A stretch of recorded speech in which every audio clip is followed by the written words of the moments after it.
Sol de Panda. Ah, qué lindo, qué bueno.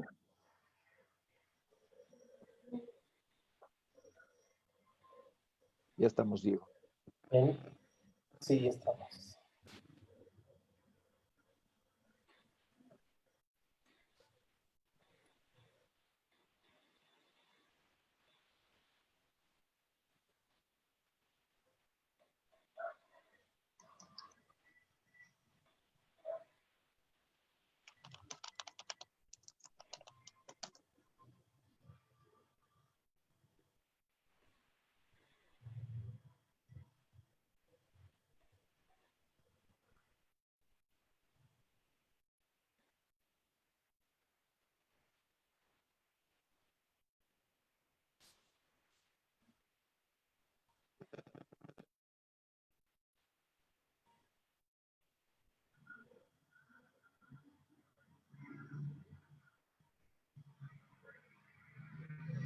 Va sin sonido, ¿sí? Vamos a ver.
Bien, buenas noches, bienvenidos al ciclo de conferencias, reminiscencias del Acre, ciclo que estamos llevando a cabo desde finales del mes de junio y que transmitimos cada lunes y jueves a través de las páginas de Facebook Guerra del Acre y la campaña de Mamá. Me acompaña Maurice Cazorla, así que le cedo la palabra para que haga la presentación a nuestra invitada como corresponde. Escucho Muchas muy gracias, mal. Diego. Estamos prestos justamente para poder iniciar este ciclo esta siguiente exposición dentro del ciclo de conferencia, La Guerra del Acre, y justamente agradeciendo el tema, la posibilidad de también expandir esto a otras páginas, como nos han permitido hacerlo. Y también invitamos a todas las personas que se van conectando que puedan compartir en otras páginas para que también más personas puedan conocer sobre este tema que es absolutamente desconocido para la historiografía nacional. En esta oportunidad, dentro de este ciclo de conferencias, vamos a presentar a una personalidad realmente importante y que tiene que ver justamente con el espacio geográfico de la región de la Amazonía. Y nos referimos justamente a María del Pilar Gamarra Telles, quien precisamente ha nacido en el departamento del Beni, en la localidad de Rurrenabaque. Se ha interesado en realidad con todo lo que ha sido el tema de la historia, obteniendo justamente su título de licenciatura en la Universidad Mayor de San Andrés, realizando una maestría en historia andina, ya en la Facultad Latinoamericana de Ciencias Sociales. Ha desarrollado en realidad importantes cargos institucionales, especialmente en lo que ha sido como miembro del comité editor de la revista Historia de la Universidad Mayor de San Andrés, como también de otro tipo de eventos, como el segundo Congreso Internacional de Etnohistoria en la Prefectura de La Paz. Por otro lado, también ha desempeñado también cargos profesionales importantes como directora del Instituto de Estudios Andinos y Amazónicos.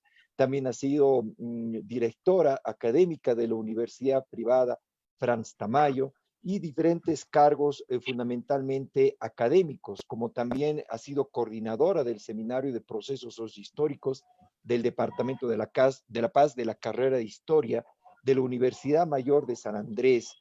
También es miembro del Comité Coordinador Interuniversitario con el programa de la Maestría Internacional de Estudios Andinos y Amazónicos de la Universidad Nacional de Colombia. Aparte de eso, también ha desarrollado o ha ejercido el cargo de docente en la Universidad Amazónica de Pando y también en la Universidad Andina Simón Bolívar. También ha sido catedrática de posgrado del programa de Historia del Oriente Boliviano, justamente de la Universidad Privada de Santa Cruz, allá en aquella ciudad. Y a nivel de consultoría se ha desarrollado muchas consultorías efectivamente vinculadas al tema de la Amazonía. Tiene una vasta producción literaria entre libros y artículos especializados y precisamente nosotros hemos conocido de su producción literaria vinculada justamente al ciclo de conferencias que nosotros estamos queriendo desarrollar en esta oportunidad. Particularmente el desarrollo autónomo de la Amazonía boliviana, procesos socioeconómicos en la frontera pionera de 1860 a 2002, el norte amazónico, economía gomera, las bases económicas de un poder regional, la Casa Suárez, una colección de historia y geografía, de una edición de La Paz de la Vicepresidencia del Estado, Barraca Gomera y dominio amazónico, el conflicto del Acre, geopolítica en la cuenca amazónica, como también otros trabajos que también los mantiene inéditos y estamos prestos justamente para poder ser parte de la producción que nos pueda llegar a nuestras manos y ampliar la escasa bibliografía en realidad que nosotros hemos tenido. En esta oportunidad pongo a disposición precisamente del auditorio a María del Pilar Gamarra Telles, a nuestra magíster que precisamente nos está honrando con su presencia y con deleitarnos con esta exposición que mucho le hemos esperado en estos días. María del Pilar tiene el auditorio a su disposición.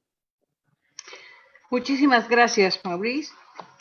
Muchas gracias en primer lugar a los coordinadores, a Diego Rojas, a Eric Portillo, quienes hacen posible que nosotros podamos estar aquí presentes. Hoy quiero, antes de iniciar esta pequeña conferencia, quiero recordar que hoy es el Día Mundial contra la Trata de Personas. Quisiera hacer un homenaje en ese sentido a las mujeres y niños, sobre todo que sufren ese flagelo. Quiero también agradecer a quienes están compartiendo con nosotros estas pequeñas charlas, estas conferencias sobre la historia del Acre, temas tan olvidados en nuestra historiografía nacional, pero que debido justamente a este movimiento tan, digamos, beneficioso para esta región, es que estos investigadores, colegas, han ido preocupándose por estas temáticas.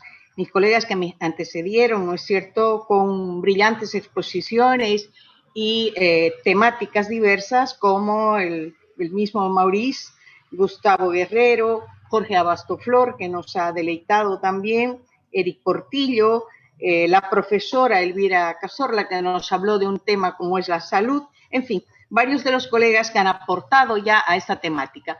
Hoy yo voy a compartir con ustedes un tema muy puntual, pero creo que tiene una repercusión muy significativa. Y es una problemática sobre el arrendamiento del Acre a la compañía de Bolivian Syndicate, que yo lo enmarco en el contexto en que se genera esta problemática y en las repercusiones que tuvo. Esto es parte del extracto de esta obra, pero tiene obviamente algunos otros aditamentos. ¿Podemos pasar a la siguiente? La siguiente. Bueno, obviamente la guerra del Acre es un tema que puede incluir distintas aristas, como menciona aquí, y por lo tanto dilucidarse desde distintos puntos de vista.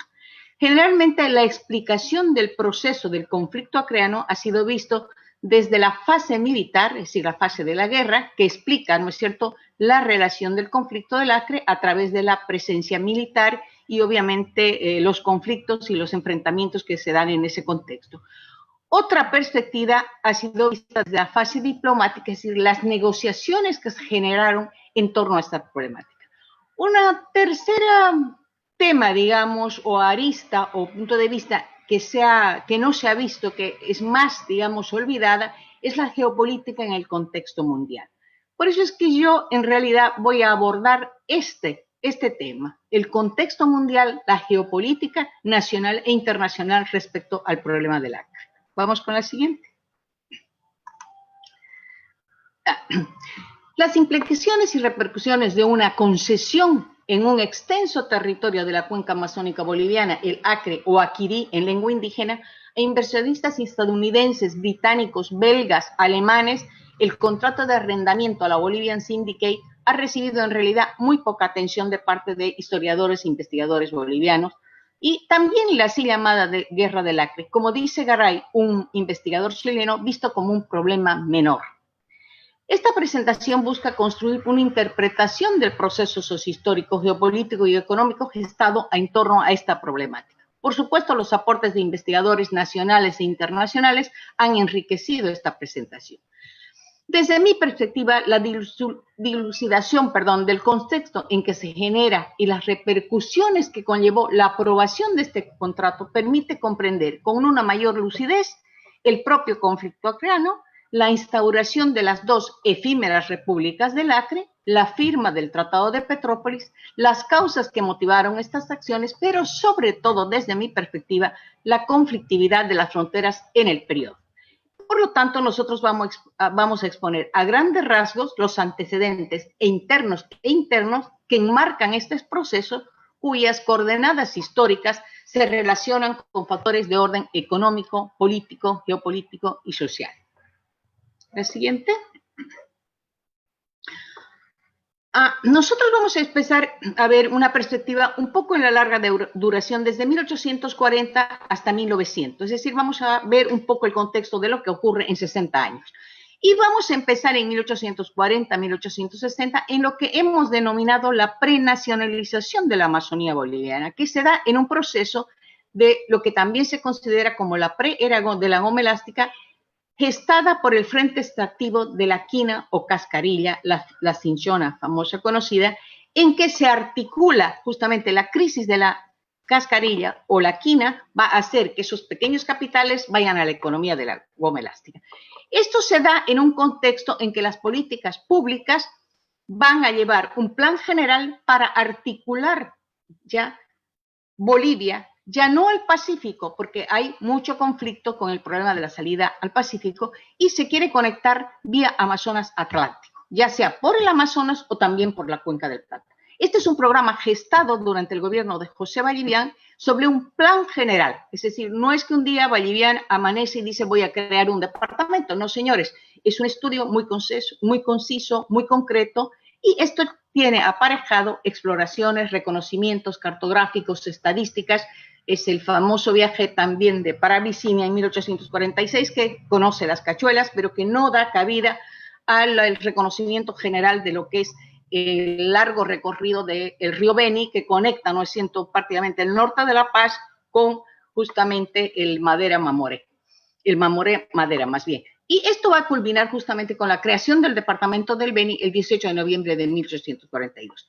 Un segundo proceso se va a dar en lo que llamamos la verdadera nacionalización del territorio amazónico del noroeste, y esto se da a partir de 1860, 1870 hasta 1900, 1910. Obviamente hay nuevas políticas públicas, pero estas políticas son fundamentales. Estas políticas, iniciadas en los años 60, van a buscar una presencia del Estado boliviano mucho más efectiva que los 50 años anteriores a la creación de la República. La siguiente, por favor. ¿Qué es lo que sucede en el contexto interno? Después de la independencia de Bolivia y antes en realidad de la independencia de Bolivia en 1825, hay un problema ya en Cuiabá, ¿sí?, con los brasileños. Sí, esto se relaciona inicialmente antes del 6 de agosto y después con el Mato Grosso en 1828, 1832, durante el gobierno del mariscal Andrés de Santa Cruz. ¿Qué sucede al interior de Bolivia? Después de la Convención Nacional de 1880, hay una nueva política, es decir, hay una injerencia y una presencia de partidos políticos por primera vez en la República de Bolivia. Hay una pugna entre dos partidos, el Partido Conservador y el Partido Liberal. Como todos nosotros conocemos, el Partido Liberal va a salir triunfante a pesar de la ley de erradicatoria de 1898 que dictaminan los conservadores sobre la inamovilidad del gobierno del presidente y de la capitalía en Sucre. Esto genera la guerra civil federal, el enfrentamiento entre las élites mineras de La Paz y Chuquisaca y definitivamente el traslado de gobierno a la ciudad de La Paz. ¿En qué se convierte la ciudad de La Paz? La ciudad de La Paz se convierte en el eje económico, obviamente, del país, dominado por el sector minero productivo, estaño, pero a esto se agrega la goma elástica y hay también un gran crecimiento del latifundio, que no lo vamos a tratar aquí. Los gobiernos liberales entonces van a iniciarse con Campero y luego van a profundizarse con José Manuel Pando hasta 1920 con otros después de Ismael Montes. Vamos al siguiente. Siguiente. Estamos viendo un proceso de reorganización y jerarquización territorial en el noroeste. La guerra del Acre, ¿qué nos va a demostrar? La fundación del Puerto Mayor, Puerto Alonso, frente a la población brasileña de Caquetá, debajo de la famosa línea Cunha Gómez de 3 de enero de 1899, está a una distancia cercana a los 2.000 kilómetros de la ciudad de La Paz.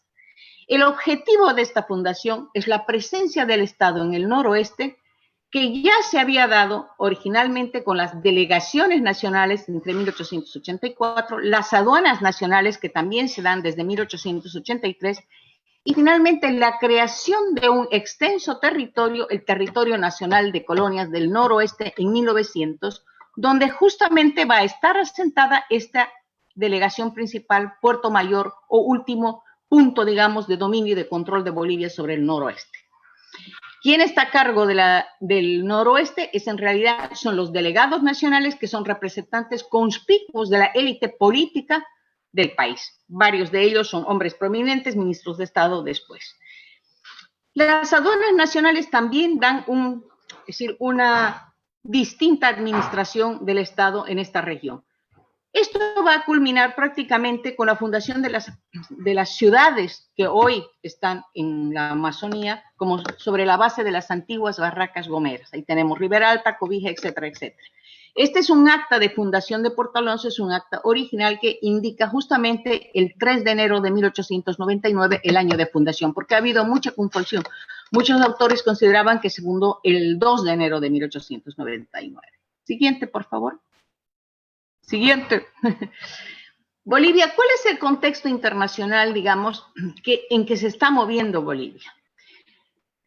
Los tratados que se habían dado desde el de 1858 de paz, comercio y navegación con la Argentina, el Tratado de Amistad, Límites, Navegación y Comercio entre la República de Bolivia, el que es conocido como el Tratado de Ayacucho, y este tratado de 1867 no solo es significativo por el espacio que se cede a Brasil y por las connotaciones que tiene luego, sino por una cosa sencilla desde mi perspectiva, por la base jurídica sobre la que se realiza. El uti possidetis iuri, adoptado por Bolivia en 1825, después de lo que se acordara en 1810.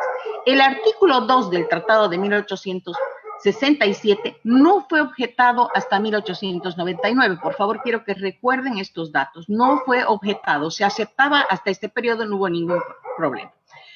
La línea, y aquí hay un error, por favor, 1895, la línea Cunha Gómez originalmente se definió en 1895 y luego en 1899 se la redefine definitivamente.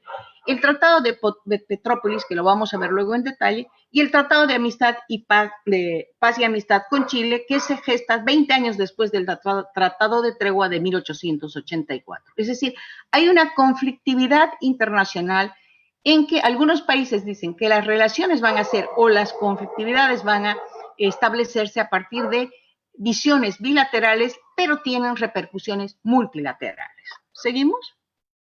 Siguiente.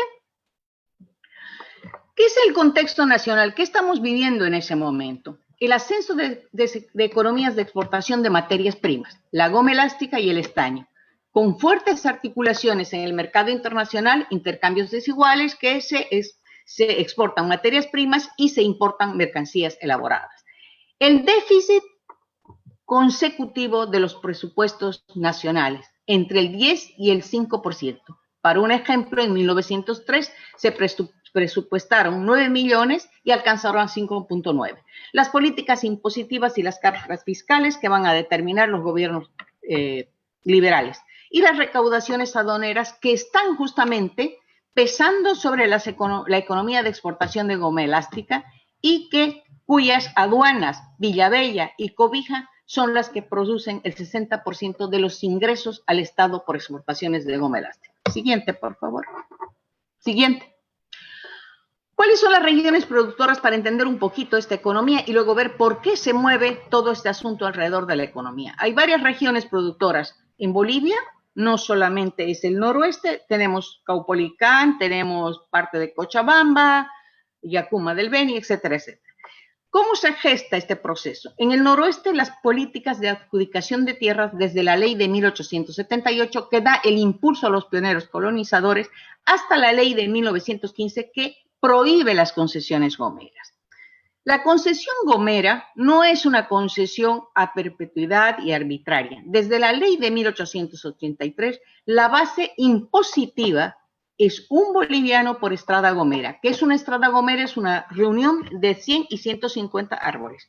Además, hay comisiones recastradoras de tierras, ¿ya?, que hacen las recaudaciones y son efectivas. Es decir, los liberales se están nutriendo no solo de las exportaciones, sino también de las concesiones, fíjense, ¿ya? Bueno, lo hemos visto. Aquí tienen una figura de una semilla de hevea brasilensis. Esto es lo que hay, o siringa, o no es caucho, por favor. El caucho es la castilloa o la casilla, como le llaman, que es otro producto, ya lo vamos a ver. Y aquí tenemos una sangría o rallado con cuchilla de un árbol de goma elástica, de hevea. Pasemos. Siguiente. En el contexto de Bolivia, ¿qué hace la economía gomera? El posicionamiento de la economía gomera se da entre el 15 y el 20% de las exportaciones nacionales. Compite con el estaño. En 1901 es más que el estaño y la plata.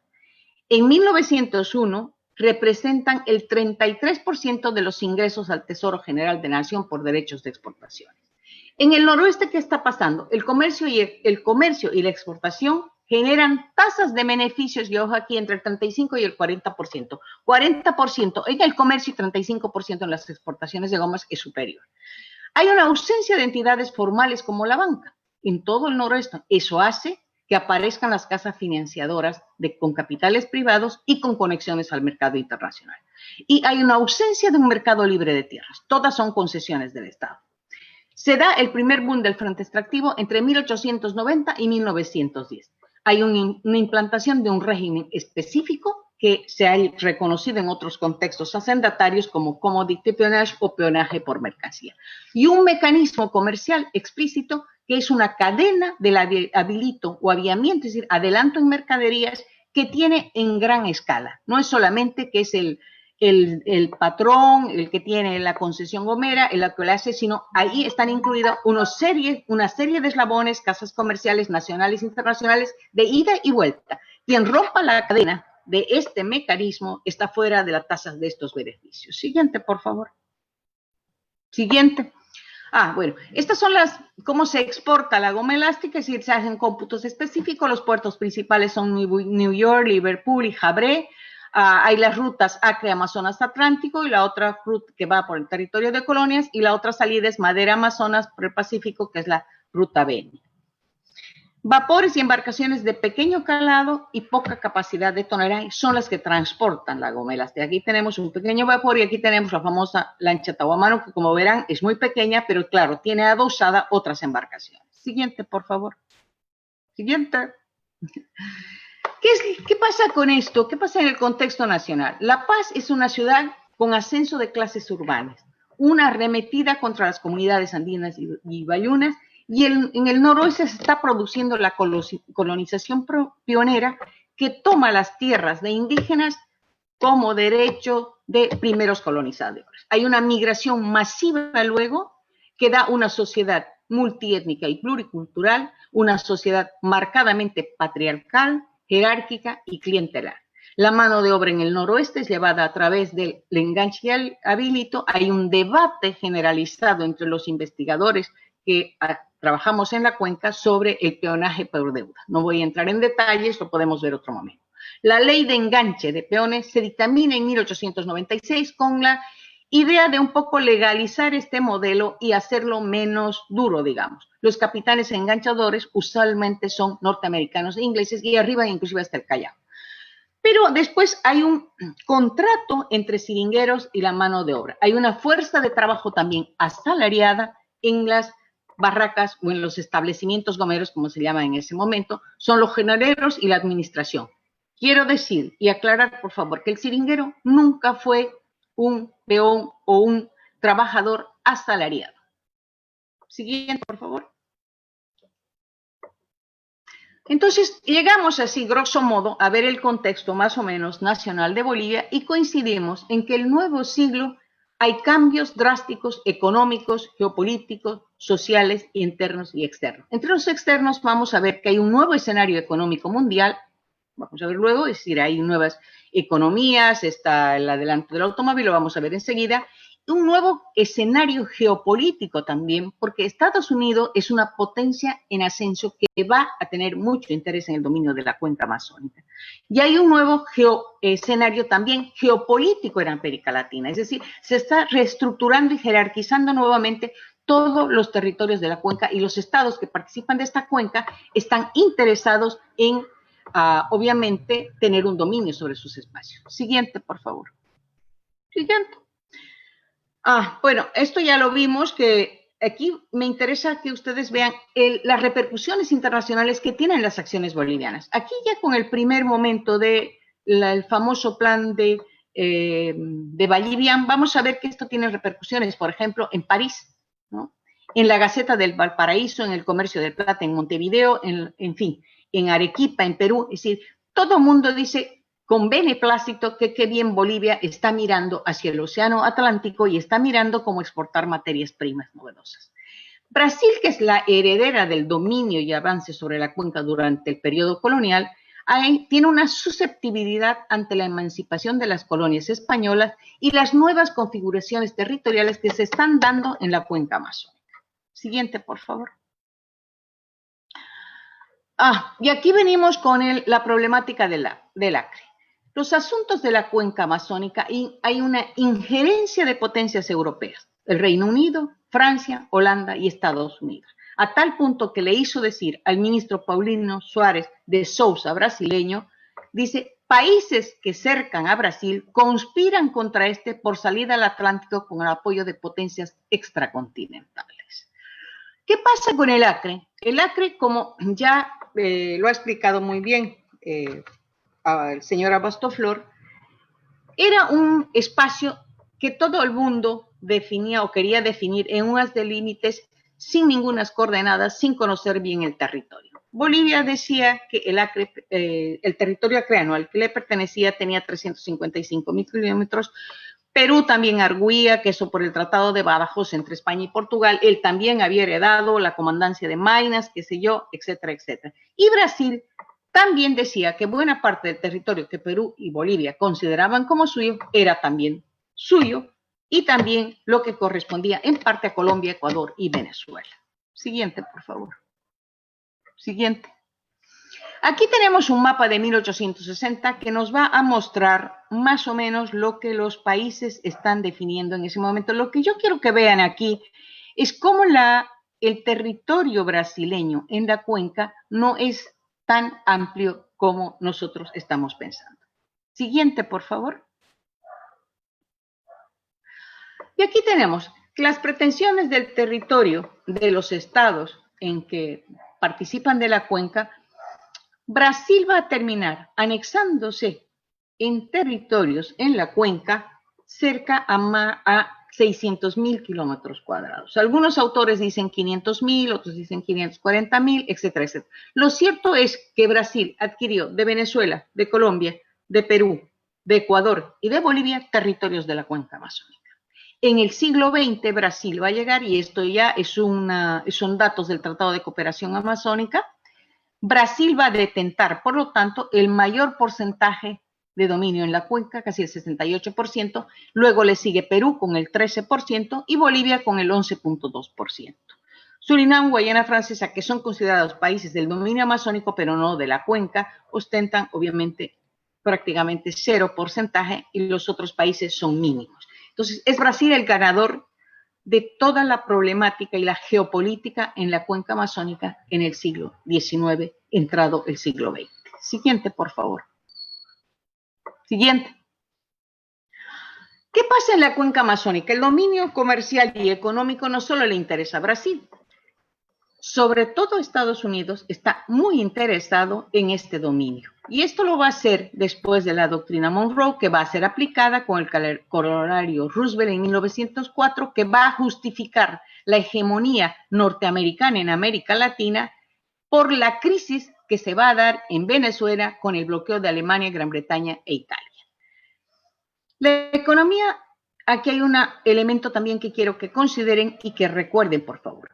Brasil va a integrar o ingresar a la economía cauchera en 1825-1830. Es decir, estamos hablando que Brasil va a incorporarse a la economía de gomas elásticas 50 años antes que los estados andinos, amazónicos o amazónicos andinos, como yo les llamo, es decir, Colombia, Ecuador, Perú y Venezuela, ¿no? Las primeras fábricas de látex se establecen en Europa a partir de 1830 y en 1863 es la primera fábrica en Estados Unidos y luego se van a proliferar. Pero estas están fabricando artículos engomados, impermeables, zapatos, ligas de suspensores, etc. Todavía no estamos en el gran boom de la producción. ¿Qué es lo que se produce? Básicamente se exportan de las 400 variedades de plantas que producen látex. Tenemos el caucho o la castilloa o la castilla uley, como le llaman los españoles, que tiene un rendimiento de 25% menos de Gb comparado con la goma elástica, la EVEA, que alcanza el 40%. Hay unas 50 variedades de EVEA. América Latina explota EVEAs, aricornias, micandrias, castilloas y exporta una variedad de gomas, fina, entrefina y cernambí para la exportación internacional. Siguiente, por favor. Bueno, aquí venimos ya y vamos introduciéndonos en una economía mucho más complicada. Los adelantes tecnológicos de la industria, la vulcanización por Charles Goodyear, etcétera, etcétera, y finalmente las ruedas de motorizados y el lanzamiento de la industria del automóvil en gran escala. Henry Ford va a lanzar su modelo A en 1903 hasta lanzar en 1908 el famoso modelo T. Tbilisi o Flyer en Estados Unidos, cuyo precio de venta, fíjense, se inició con $850 y luego cayó a $260. Inicialmente, esto se hizo muy accesible a las clases medias y obviamente va a popularizar el automóvil. Inicialmente se vendieron 500,000 de unidades y luego se duplicaron o se quintuplicaron hasta 1916 estas cantidades. Siguiente, por favor. ¿Qué es lo que va a pasar? Con este interés, ¿no es cierto?, se va a dar el gran avance hacia la Amazonía, que puede caracterizarse como el avance hacia la última frontera del planeta. Brasil va a subvencionar migrantes con 100 contos de reis y Bolivia también con 3.000 bolivianos. La migración masiva hacia la cuenca está en busca de amasar fortunas. Aquí vienen 20 o 30 nacionalidades de todo lo que hay en el mundo, pero básicamente hay un problema de crisis cíclicas de sequías en el Sertão brasileño. Aquí tenemos a la Ceará, Paraíba y Pernambuco. Aquí lo importante es, y yo quiero que consideren bien este último elemento, principalmente en Ceará, hasta la gran crisis se va a dar en 1888-1889. Es decir, estamos diciendo que el primer conflicto acreano se va a suceder en 1899 y es una repercusión. Y los cearenses, que en número de 25.000 están en el Acre, no están dispuestos, después de haber pasado hambrunas, a ceder estos espacios. Más de 100.000 personas hay ya en todo el noroeste y 60.000 brasileños están muy cercanos al Acre. 25.000 cearenses sí están en el Acre. Siguiente, por favor. Lo que les decía un poco, ¿no? Los países andino-amazónico o amazónicos-andino en realidad están 50 años más tarde o 40 años más, años menos, ingresando a la economía cauchera. ¿Qué es lo que pasa entonces? Entre 1880 y 1890, Manaos es el eje articulador de la economía cauchera amazónica. Por ahí se exporta la goma colombiana, peruana, venezolana, etc. Bolivia posee el territorio más rico del continente en gomas elásticas, EVEAs, micandres y castilloas. Este es el Acre, que produce en 1912 todavía 12.000 toneladas anuales. El principal comprador de Bolivia hasta 1918, es decir, hasta la firma del armisticio de la Primera Guerra Mundial, es Gran Bretaña, luego es Estados Unidos con el 84.83%. ¿Qué pasa con estos países, estas potencias internacionales? El Reino Unido de Gran Bretaña tiene fuertes inversiones en la cuenca amazónica, en transporte, en terminales fluviales, pero además hay consorcios que se dedican a la explotación de gomas elásticas con capitales ingleses. Se venden acciones y bonos en Londres como si fuera el Wall Street del siglo XX.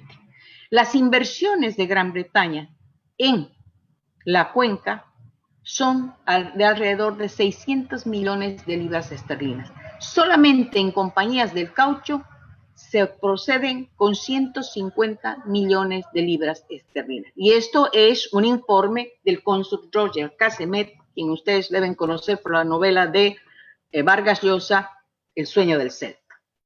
Siguiente, por favor. Siguiente. Siguiente.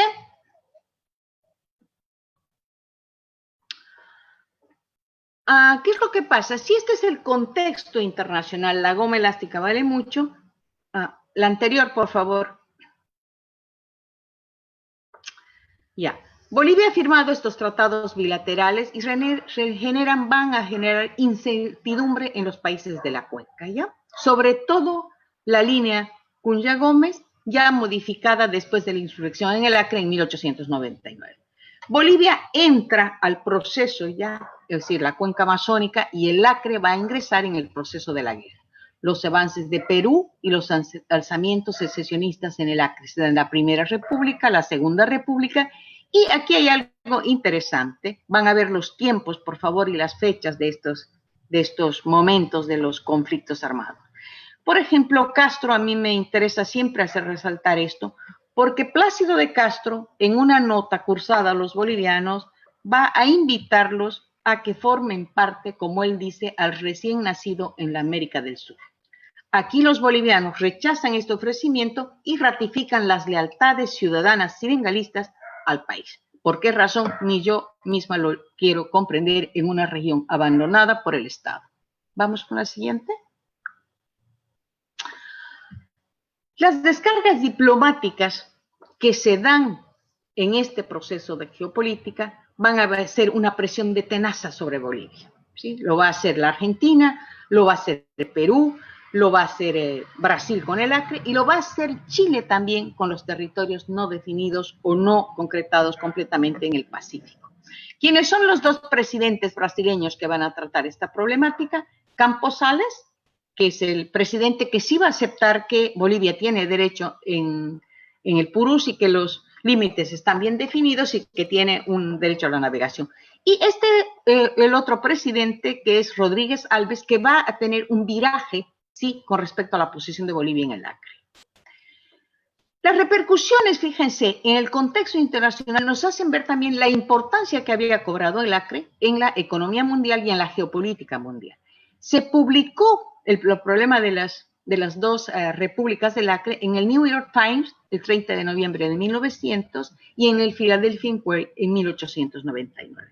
Todos estos artículos asociaban que el Acre era la tierra de la goma elástica, la corta vida de las repúblicas y que la causante del establecimiento de una república independiente y de un conflicto en el Acre era la goma elástica. Siguiente, por favor.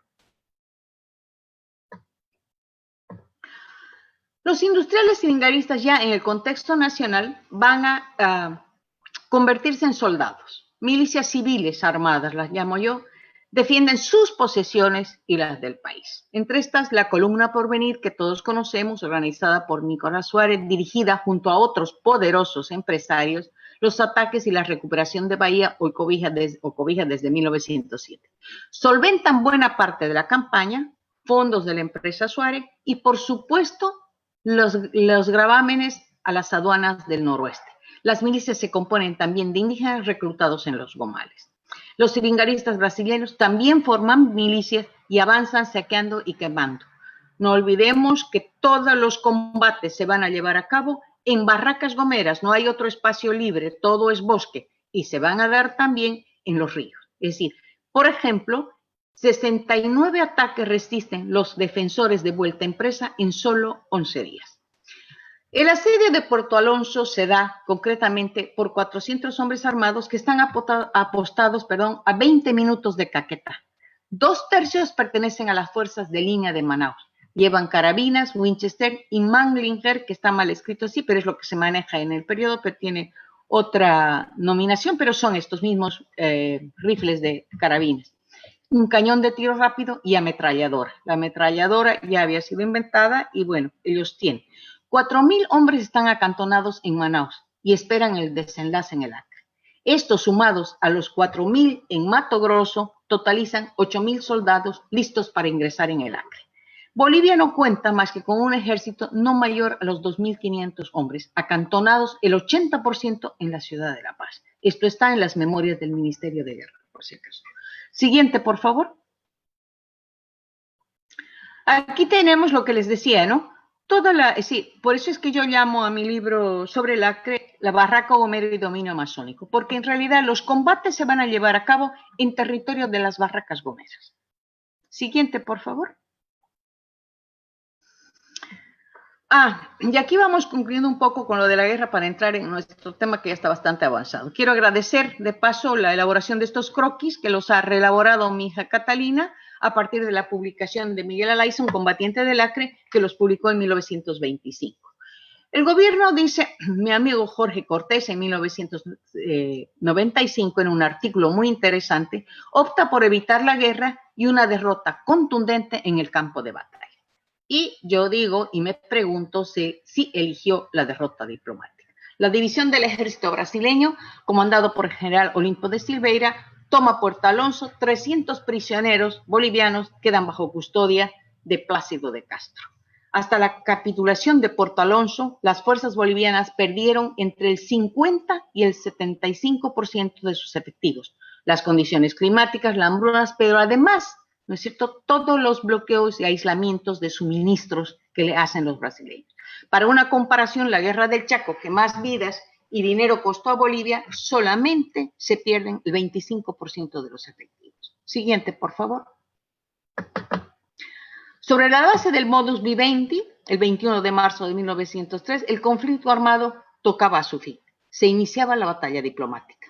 El tratado ¿qué es lo que se dice? Comúnmente se reconoce que el tratado de Petrópolis, que también está Aramayo en el Félix Averino Aramayo, el minero, recuerdan, que también es el que va a establecer o idear junto con Pando el famoso contrato de arrendamiento.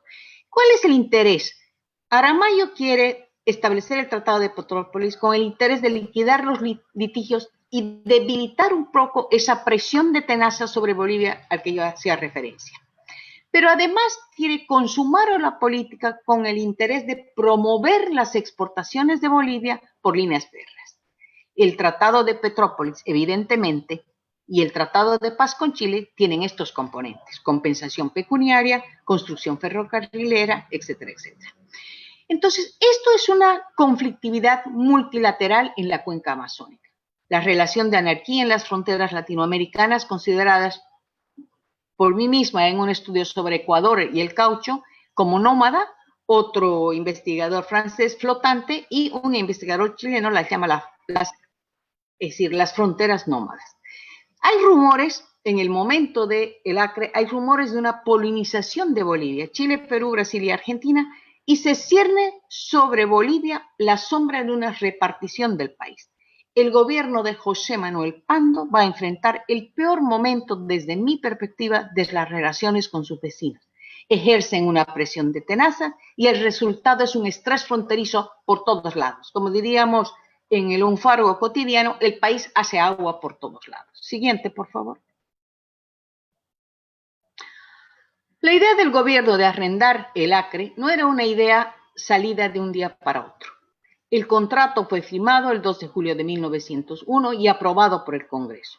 La firma se daba 2 años después de haberse producido la primera revuelta acreana, a 12 días de la firma del contrato, el 14 de julio, y nosotros tenemos el 14 de julio de 1899 y está firmándose el 2 de julio de 901. Aquí hay un elemento que no he incorporado, por descuido quizás, pero el contrato de arrendamiento, como bien dijo Eric Portillo o alguien, el contrato de arrendamiento se filtró, en realidad filtró, y quien le hizo el seguimiento fue justamente Gálvez. Gálvez era o fungía de periodista y él hizo unas publicaciones, no, él personalmente entregó a otra persona para que publiquen este contrato que se suponía que había sido establecido entre Estados Unidos y Bolivia para los asuntos del Acre. Esto va a producir rápidamente lo que es la primera revolución acreana. ¿Qué es lo que debería hacer el sindicato? Debía ocuparse de la administración, recaudar rentas públicas por un periodo de 60 años, no 30 años como mucha gente considera. A cambio recibiría el 40% de las rentas recaudadas y el país, Bolivia, recibiría el 60%. Ustedes pueden ver las cláusulas 8 y 9 del contrato, ¿sí? Y Bolivia emite el 21 de diciembre de 1901, ¿sí? Por ley del 21 de diciembre ratifica el contrato. Este es Aramayo, esos son los grandes del estaño. No los varones, porque los verdaderos varones son los gomeros. Siguiente, por favor. ¿Qué tenía el consorcio angloamericano? Tenía un capital nominal de 300 libras inglesas, 50.000 libras iba a poner Bolivia. El socio tenía entre sus socios a varios personajes muy significativos, y esto quiero que también lo tomen muy en consideración. Este señor Federico Billingford British era abogado de la casa Vanderbilt. Vamos a ver después quién es Vanderbilt. Tiene además entre sus otros socios a Emil Roosevelt, primo del entonces vicepresidente de los Estados Unidos de Norteamérica y luego presidente. Y otros socios internacionales. Todos son empresarios financistas que pertenecen a la élite norteamericana o están directamente con el poder económico y político norteamericano y europeo. El arrendamiento del Acre tiene intervención de financistas internacionales y se opera en un momento donde los grandes capitales norteamericanos van a hacer surgir los famosos trusts, los grandes complejos industriales de los reyes, como los llaman el big business, los grandes del negocio. Entre estos tenemos Rockefeller, que maneja la Standard Oil, Carnegie, que maneja la Steel Corporation de aceros, y Vanderbilt, fíjense, Vanderbilt maneja los ferrocarriles.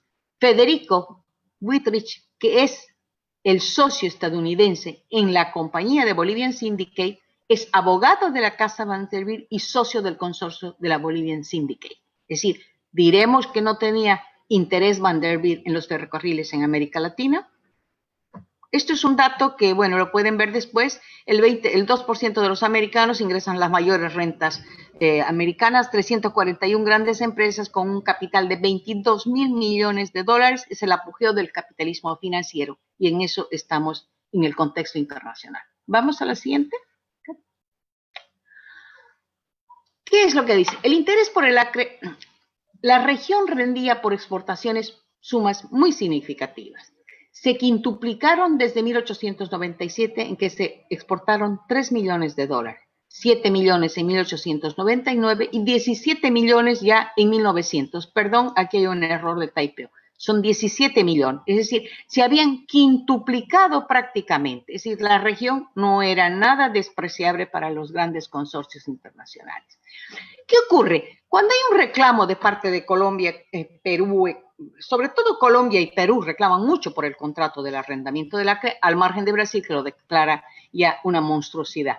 Pero aquí la idea de entregar a una compañía, a un tercero que pueda administrar un territorio que un Estado no podía administrar, no era nada novedosa, ni era una idea brillante de Félix Avelino Aramayo. Lo venían haciendo varios países, lo habían hecho en el África, pero también en América Latina. El contrato de la administración de Panamá ya se había debatido en el Congreso de Colombia antes de que Panamá se independice justamente de Colombia, y esto lo van a hacer los norteamericanos con el interés justamente del Canal de Panamá.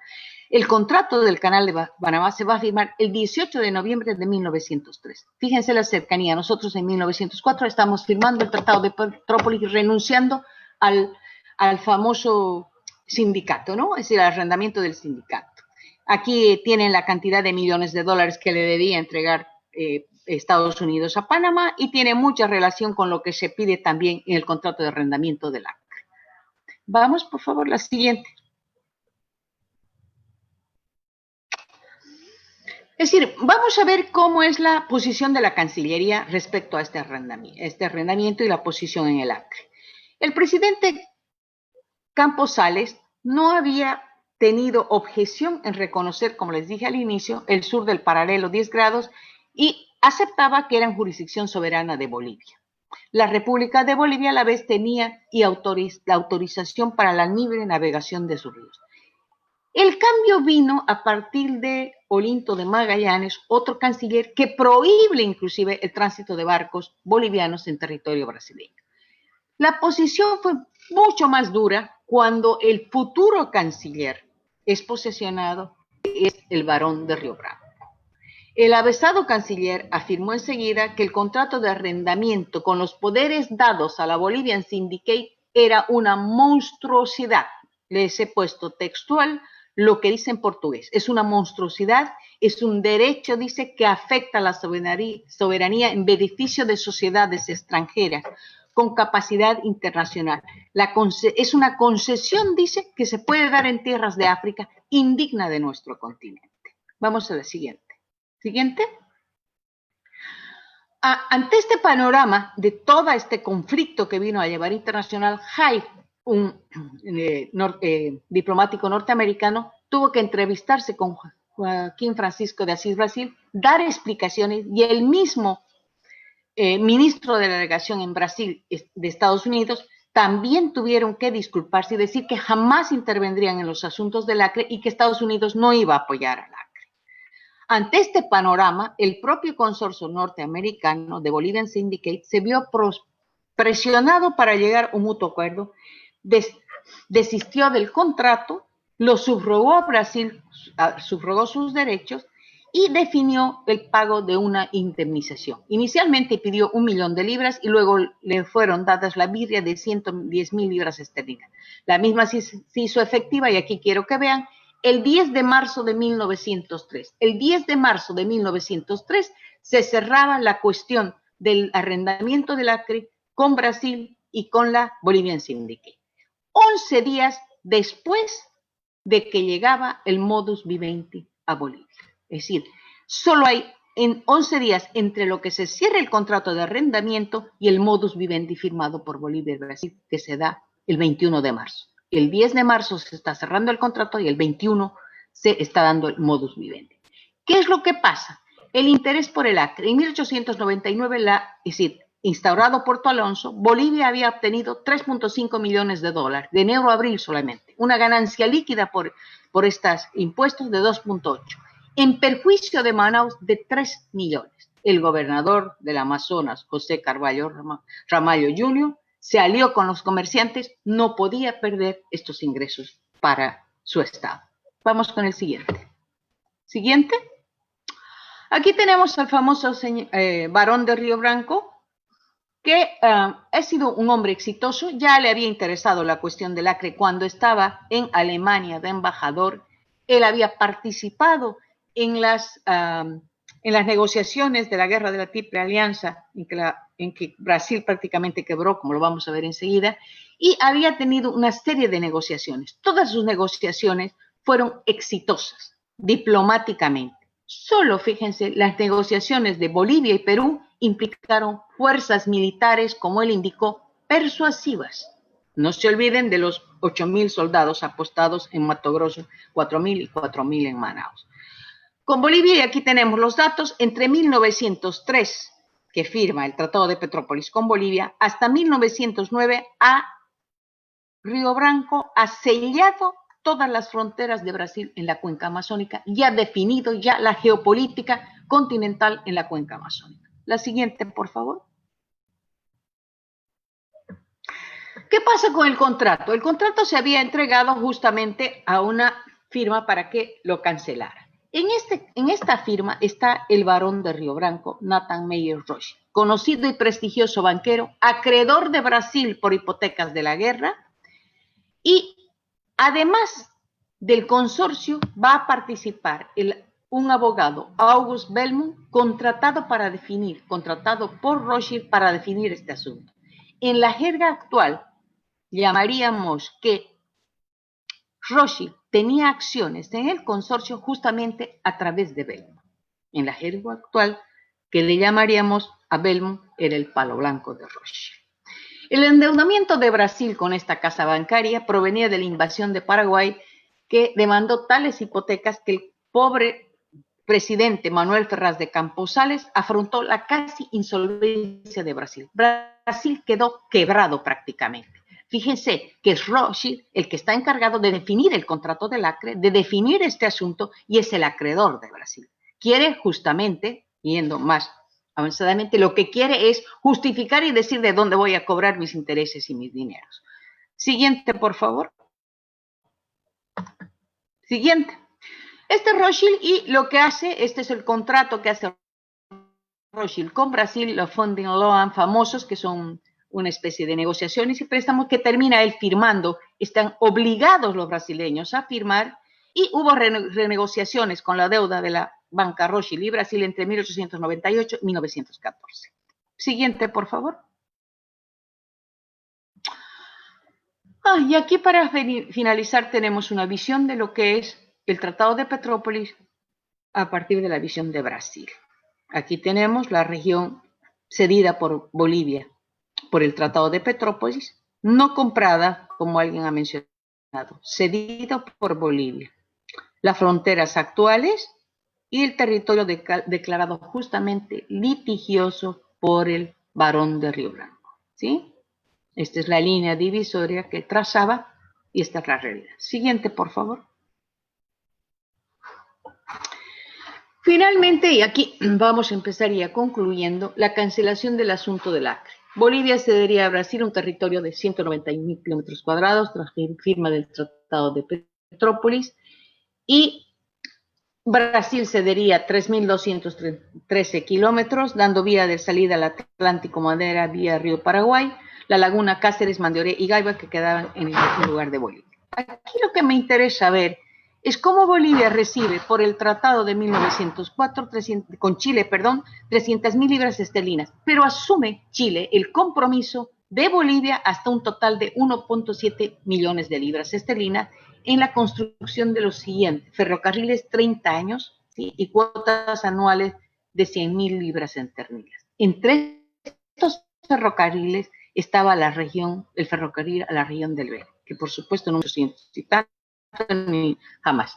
Aquí lo interesante es ver cómo, y claro, no es el momento ni el tiempo adecuado aquí, pero hay que ver cómo Brasil y Chile estaban muy interesados en ver cómo solucionaba Bolivia su problemática con respecto a los territorios. ¿Cuánto iba a pagarle a Chile realmente? O Chile, perdón, ¿cuánto iba a darle a Bolivia? Y Brasil, ¿cuánto iba a darle? Esto es un asunto que hay que verlo en detalle, y en realidad es un ir y venir de cartas diplomáticas y reuniones para definir esto. La cesión del Acre estipulaba el pago de 2 millones de libras, hoy serían unos 293 millones de dólares. Comparativamente, para que tengan una idea, la empresa cauchera senegalista Casa Suárez abrió su oficina matriz en Londres en 1913 con 1 millón de libras, es decir, prácticamente el 50% de lo que se pagó el Acre. Es decir, Suárez podía haberse comprado en 1901 el Acre. Así, el pago por el acuerdo de la cesión del Acre realizado por Brasil a Bolivia es una suma, desde mi perspectiva, por así decirlo, irrisoria. Pero aquí lo importante, y esto ya para concluir, es que Bolivia va a definir con todos los otros estados, salvo con Paraguay, ¿no es cierto?, todas sus fronteras. No le quedó más, desde mi perspectiva, a los liberales que cerrar. Es mejor resguardar el territorio interno que perder todo. Como decía, lo dijo Aramayo en algún momento en alguna entrevista, dice, porque pronto, dice, vamos a tener el Acre sin ferrocarriles, sin dinero, y igual con Brasil. Con esto quiero terminar agradeciéndoles mucho y esperando que con un montón de datos que lo lamento, pero me parecía que era necesario que podamos ver desde la perspectiva más global, más continental, más mundial, esta problemática de la vida. Muchísimas gracias. realmente muy interesante. Estoy lista. Sí, la verdad, los datos son muy necesarios, la verdad. No habíamos conocido con ese resumen en realidad tan interesante y tan didáctico que nos ha presentado justamente el tema del Bolivian Syndicate. Es una situación que es compleja de entender justamente porque se considera en realidad el motivo por el cual se ha dado origen a la segunda campaña, a la segunda república del Acre, en realidad, el Estado Independiente del Acre, y que precisamente esos idas y venidas han permitido ese proceso. El análisis que hace de que el Brasil estaba pendiente en realidad de la negociación que hacía con Chile, confirma de alguna manera también la posición que Jorge Basterrero en algún momento lo había manifestado. Y algo que me sale antes de poder comenzar con algunos comentarios y preguntas, ¿quién le pagó la indemnización al Bolivian Syndicate? De hecho, tendría que haberle pagado Bolivia. No, no le pagó Bolivia. Recibió de Brasil. El Brasil le pagó. Recibió de Brasil. Brasil pagó. Brasil se adjudicó los derechos de la Bolivian Syndicate y Brasil le pagó. Es decir, Rothschild le pagó. El banquero Rothschild le pagó. Ellos pedían 1.000.000 de libras. Pando le ofreció, dicho sea de paso, es que no hay espacio siempre para dar tantos datos, Pando ofreció 500.000 libras esterlinas, o sea, de las 500.000 libras esterlinas se le ofreció 100.000 libras al consorcio para que se adjudicaran más, quedaran. Pero hubo mucha presión. Algunos dicen que en realidad el barón de Río Branco manipuló mucho con Rothschild para que esto se subsanara de esa manera. Y presionó mucho al sindicato. Yo creo que habían muchos intereses de Vanderbilt y compañía, y bueno, era imposible que un país como Bolivia, que no podía negociar en el ámbito internacional, es decir, Brasil tenía mucho más poder de negociación cuando estaba endeudado, pero lo debía a Rothschild, el banquero más grande de ese momento.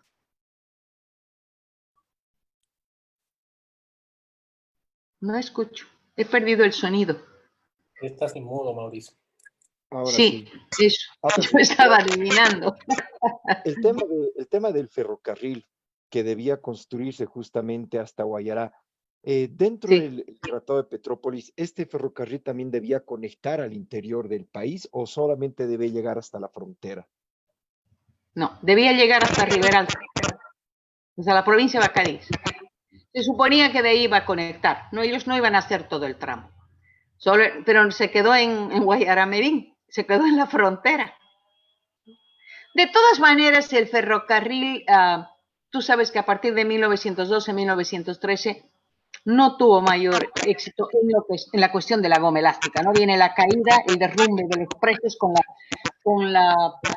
¿qué se llama? Con todo el suministro de las plantaciones asiáticas y se cierra un poco el mercado para América Latina, ¿no? Es la primera gran crisis, por eso es que el boom entre 1890 y 1910. A partir del 13 hay una caída brusca.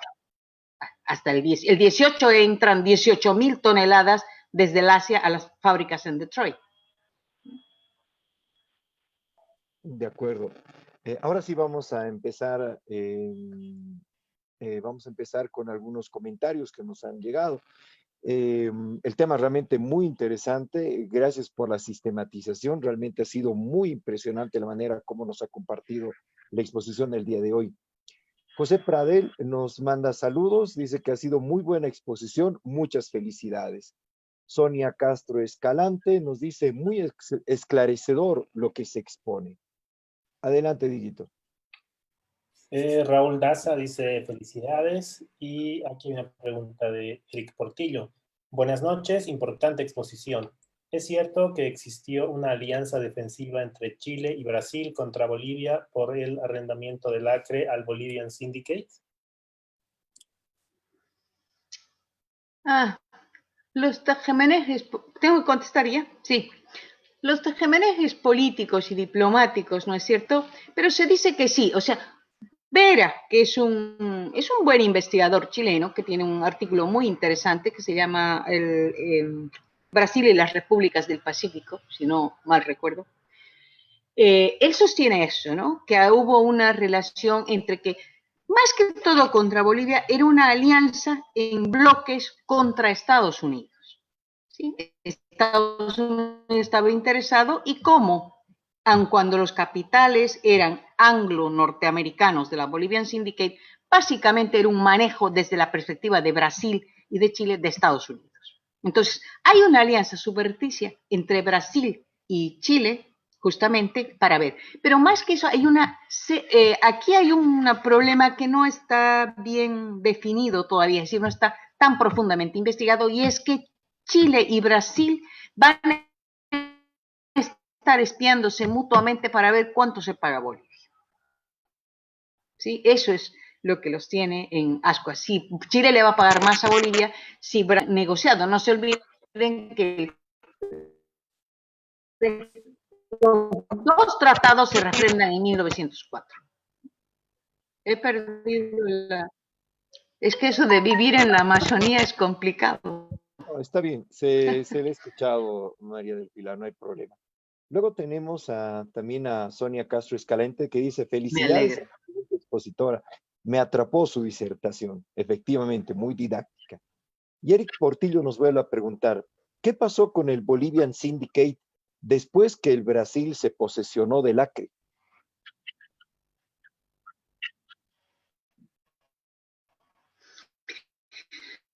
El Bolivian Syndicate se dio sus derechos, no continuó desde hasta donde yo sé, puedo estar equivocada, pero hasta donde sé, se dio sus derechos.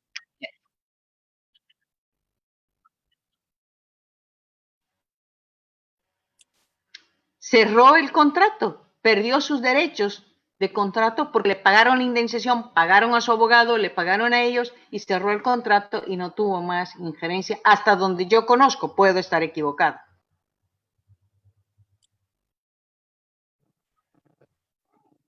Gracias. Dale, Dieguito. Bien, aquí hay una pregunta de Viandante Libre Si tiene una aclaración, encantadísima. Con base en su comentario sobre los millones pagados por Brasil, ¿cree que Nicolás Suárez pudo haber hecho mucho más para preservar ese territorio pagando o invirtiendo en una mayor fuerza de combate?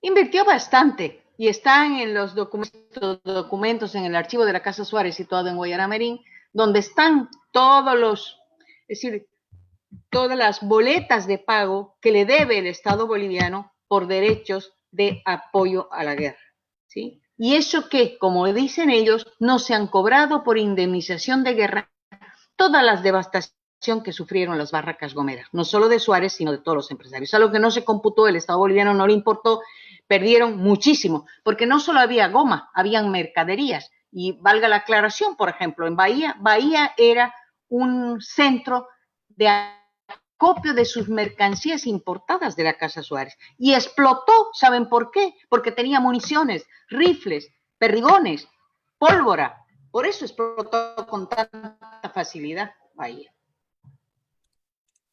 Es decir, ¿podía haber creado un ejército mayor? Se podía. Es decir, esto no era un espacio para que peleen mucha cantidad de hombres. Es decir, las estrategias eran agarrar los espacios concretos. Y ustedes que han visto el problema desde la perspectiva de la guerra misma, del desarrollo mismo de los enfrentamientos, creo que tienen una mayor, como estaban repartidos por las barracas, tenían que ir por esos espacios y por caminos y senderos muy complicados, lo que hacía Plácido de Castro, sobre todo lo que hace, y como todos sabemos, con Boquerón abandonado y Puerto Alonso abandonado, el corte de suministros fue lo más eficiente en la guerra. Perfecto. Aquí hay otra pregunta de Eric Portillo. Dice: ¿Bolivian Syndicate apoyó de alguna forma militarmente o logísticamente a Bolivia en las campañas del Acre? La Bolivian Syndicate, no. Hasta donde yo sé. Como digo, en historia siempre hay un documento que puede aparecer. Pero me parece además la posición no tiene ningún sentido. un sindicato corporativo financiero no se va a meter, desde mi perspectiva, en un conflicto armado. Salvo para comprar, que le hubiera dado dinero para compras, pero no creo, no era el caso. De acuerdo. Después, Orlando Montesinos Áñez dice, otra venta o pérdida del andinocentralismo con sede en La Paz y en Sucre de territorio cruceño. Sus gobiernos son los divisionistas, separatistas y vendepatrios. Es un comentario que nos hace algún amigo que vive de repente en el oriente, ¿no? Tal vez un poco orientando el comentario y la posición. ¿Usted cree que la posición del producto de la guerra federal, después de que se cambie el tema de la sede de gobierno, haya influido en realidad esta posición centralista en dejar de atender la situación del Acre? No, yo creo todo lo contrario. Yo creo que en realidad tanto los gobiernos conservadores como los liberales se preocuparon muchísimo del Acre, no porque eran buena gente, su futuro. La plata estaba en crisis. ¿De dónde vamos a sacar dinero? De las concesiones gomeras, porque se paga y es bastante, y de las exportaciones.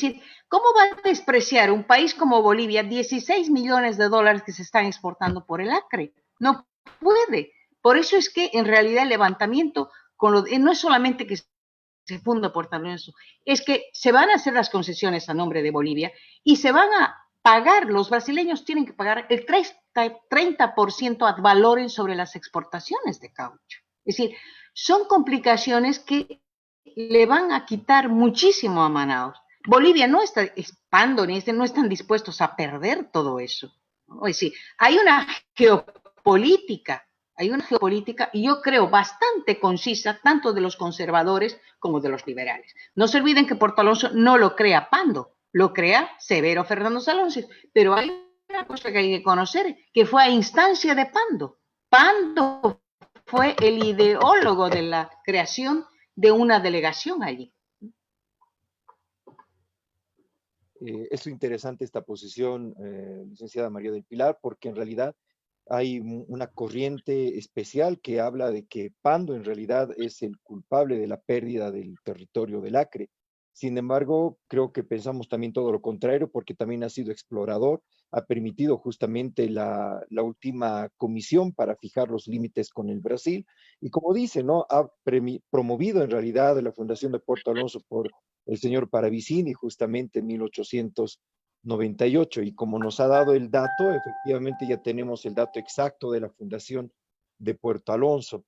Este tema también nos permite sacar de los mitos en realidad que se hablan sobre este tipo de situaciones, y creo que es bastante interesante.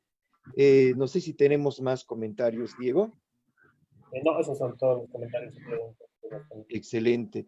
Licenciada María de Pilar, realmente quiero expresar de manera personal mi felicitación por la excelente exposición. Ha sido realmente muy magistral, muy esclarecedora, muy amplia, y más aún por el hecho de ser una amazónica que se ha animado y nos ha permitido compartir. Yo solamente quería agregar una cosa. Adelante. Me parece que yo por eso premeditadamente, ¿puedo? Adelante. Adelante, adelante.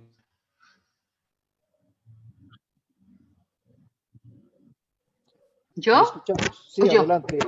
Adelante. Ah, ya. No, lo que yo mencionaba y decía que justamente yo quería contextualizar esto geopolítico, económico, claro que no lo puedo hacer en 40 minutos porque es un tema muy amplio, he tratado de que sea lo más escueto y más conciso posible, pero es decir, las problemáticas internas no se deben ver como las decisiones de un individuo no decide, son los colectivos y también son las presiones internacionales. A mí particularmente, porque los historiadores tenemos nuestros amores y nuestros desamores, a mí Pando no me cae nada bien, van a disculpar, tengo otros motivos, pero que geopolíticamente y administrativamente, desde mi perspectiva como historiadora, obró bien. Es decir, realmente, sino como el mismo Aramayo decía, vamos a tener a los brasileños en Tarija, ¿no es cierto? O en La Paz, sin indemnización, sin ferrocarriles, sin nada. Es decir, ellos fueron prácticos. Esa practicidad es la que ha sido muy duramente criticada, pero que se preocuparon, se preocuparon. Fíjense, señores, ¿quiénes eran los delegados en el noroeste? ¿Quiénes fueron? Lucio Pérez Velasco. ¿Quién fue, pues, Lucio Pérez Velasco? Fue vicepresidente de la República. ¿Quién era Manuel Vicente Vallivian? Manuel Vicente Vallivian era el ministro estadista más famoso del siglo XIX. Es decir, son personajes de la línea política, de primera línea de la política boliviana. No son funcionarios públicos perdidos de tercera línea, son hombres de primera línea los que mandan a esta región. Con eso termino. Qué bueno, excelente, realmente muy esclarecedor, muy importante. Comparto su opinión respecto a José Manuel Pando. De todas maneras, estos elementos nos ayudan a entender con mayor precisión este tema contextual. Quiero felicitarla, la verdad, por la excelente exposición, tan didáctica, tan entretenida, tan importante, y la verdad nos está dejando la posibilidad de poder promover este proceso y leer el libro en realidad que usted lo tiene, ¿no? Verle esta posibilidad de adquirirlo. Voy a... Sí, le escuchamos, María del Pilar. Gracias, Mauricio. No, yo solo quería agradecerles a todos ustedes, muchísimas gracias por hacerme partícipe. A la gente que he escuchado también estoy muy más que agradecida. A mí lo que me interesa, como digo yo, amazónica, vaya más allende los Andes. Ahora vamos a ir de la Amazonía a los Andes, no de los Andes a la Amazonía. Es decir, muchísimas gracias y espero que les haya servido y bueno, encantada. Gracias por todo. No, muchísimas gracias, más bien, ha sido excelente y la verdad con esta su conferencia vamos a dar pie en realidad a la siguiente conferencia que vamos a tener el día lunes. Diego, ¿cuál es el tema que tenemos el día lunes?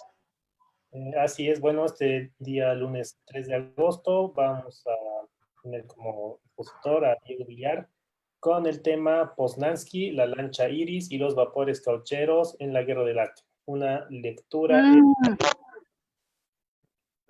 Excelente.